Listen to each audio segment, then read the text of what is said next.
Your AC system produces condensation. The float switch protects your home from water damage. It automatically shuts off your AC when the drain line is clogged or water starts to overflow. Why it matters: prevents water damage, detects clogged lines, and protects your home. Warning signs: AC shuts off, water around unit, clogged drain line, musty smell near vents.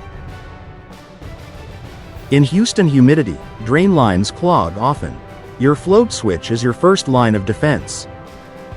Regular maintenance includes clearing the drain line and checking the float switch.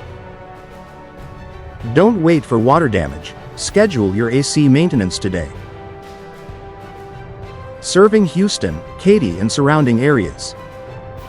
Uptown Heating and Air Conditioning.